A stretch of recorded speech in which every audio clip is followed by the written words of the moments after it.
and they would crucify people in shapes however took the risk. But the main thing about crucifixion is it wasn't just a form of execution. It was a form of humiliation and a form of torture. Okay, most people crucified.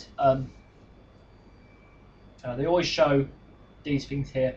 They either crucified someone high, so that a person could be kept away from anyone. If they weren't going to be guarded that well, they would be kept away from the person who's going to try and rescue them. Of course, they had ladders and that sort of thing anyway. But the main thing was it was not uncommon for someone to be crucified very low down to the ground.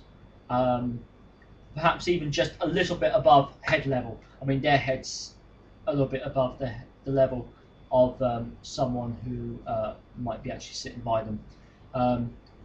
The reason was that they would not, leave as a message for anyone who rebelled against the system. Just the same way in Tyburn, in London, etc. They would hang someone, leave the body hanging there, or have someone hanging in the cage. The hireman would be left on the hanging tree as a warning not to oppress, not to rebel against the rulers at the time. There are reports of people being on the cross, on the crucifixion stakes, for many days before they died. Okay, and also for wild animals to be coming and feeding on the bodies. But I've got here a picture of the from another fantastic Watchtower book, actually, the Kingdom Interlinear version of the Christian Greek Scriptures, and this is great because they've it's a side issue, but they have the Greek and the English translation down one side, and the New World Translation, their authorized version of the Bible, which they've written together. Lots of differences in there, although they have tried to alter some of them, changing the meaning of the words, etc. Anyway, there's the picture from Joseph Lepidus. I've already put on my Facebook page and made quotes by on videos and stuff from friends like Shazulu and 21 Crosscheck about this. There's, they showed this is Crux Simplex, as the way someone might have been crucified. They do forget or neglect or deliberately do not tell a Jehovah's Witness that this Roman Catholic priest who did this also did about, say, 15 or so, 14 or 15 other drawings of his research into how the Romans crucified people. Okay. Another thing that the witnesses do not mention, I mean, they do quote such things with the quarterly or whatever, from what I understand, is they don't mention that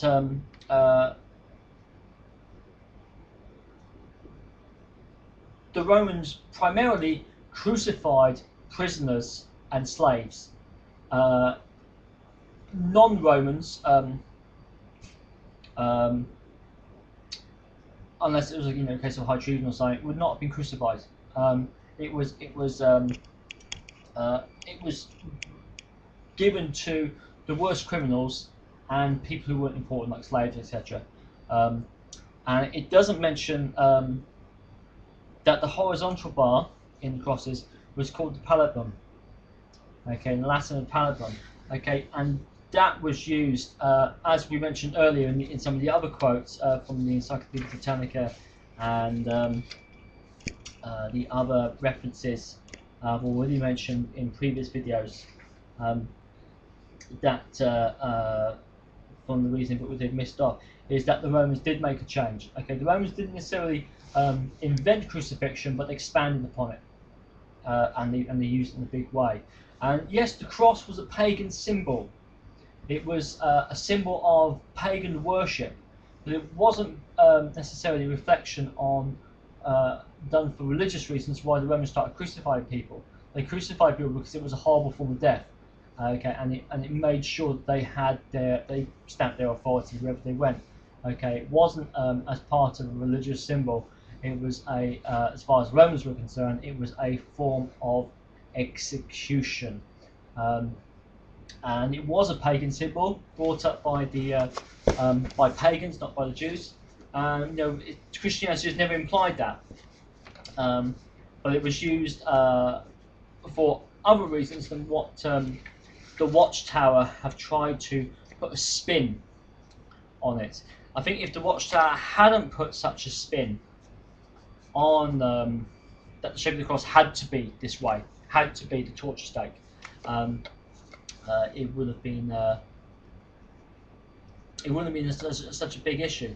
Once again, because they were very dogmatic, like I say in earlier quotations of this picture of Lepidus, for example, they used to write that this was the way Jesus was crucified.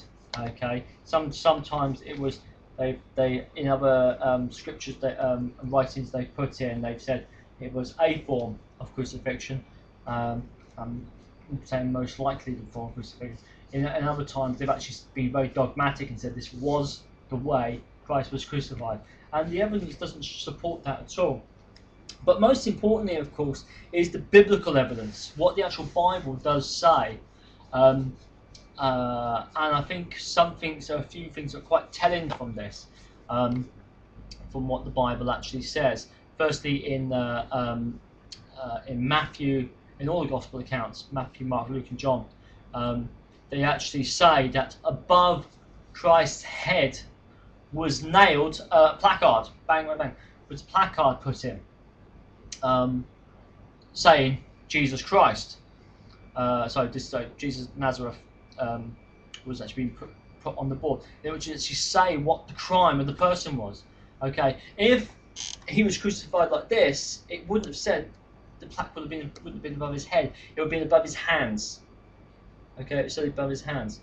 And another point is the fact that in John chapter 20, when Jesus appears to disciples, and Thomas isn't there, and they tell him, that the Lord has risen. Thomas is saying, unless I see the nails, the prints of the nails in his hands, and unless I see and put my hand into his side, where the spear was placed into his side, I will not believe. And it's that use of that word nails. It's the plural, the nail prints in his hands. Okay, it's not talking about the spike. It's not talking about the nail. It's talking about the nails. Sound like a bit of thing of being talking about nail prints being put through his hand. So it's using the word nails in the plural, which means there will be more than one nail. Okay, and I think it's very important that people actually understand this, no matter how reasonable the Watchtower actually sound, with all their quotes, with their scholarly quotations and references to the Encyclopedia Britannica, to the cross and the ritual in ritual architecture and art by G.S. Thack, and the Worship of the Dead by Colonel J. Gardner. Okay, in all these scholarly quotes, okay, just because they're written in here, it doesn't mean that is what they're saying. Of all the other sort of things I've always done on other videos is the fact that they quote people in saying this person believes one thing, when you actually look at the sections that have been missed out, or you turn the page over, the author of the book on the original book actually says, I believe this. And it actually is contrary to what the Watchtower Bible and Tract Society have implied in their quotations, in their publications. Okay, like the picture of Lepidus, saying this is the form he was crucified in, when Lepidus I've just mentioned that this is one form of Roman crucifixion. So it's scholarly misquotes, it's intellectual dishonesty, and I know my friend. He's a great guy. He's a fun guy. He doesn't go on about religion half as much as I do. I guess in many ways, but I know he believes what he's been taught. He's, by his own admission, he was brought up a Jehovah's Witness. He believes this is what he's been taught, and he trusts the Watchtower Bible Tract Society immensely. And you know, it's not a case of the fact that, you know, these guys have been deeply brainwashed, but they have been hoodwinked. And I just really implore anyone who is studying with a Jehovah's Witness, who is thinking about becoming a Jehovah's Witness, to actually not be afraid to examine what the Watchtower is saying. The Watchtower have said in many quotations that you don't need to do research yourself, because there are faithful scholars, there are faithful servants given meat in due season, who have done the research for you, and so you just trust them, and they will lead you into truth. When you read books like this first time, when you see just how much work has gone into the translation process of the Bible and stuff, which the Watchtower produces, you'll actually be convinced to say, oh, these are people who seriously looked into this. Unfortunately, it's not always the case. Don't be like the woman who cross-checked my friend Brian from America on video cross-check 21, that you know, read the other day that when her son had died from not having the blood transfusion, when she spoke on his behalf and said, don't give him a blood transfusion, when she looked into the Bible, which she had, to say, God, have I done the right thing?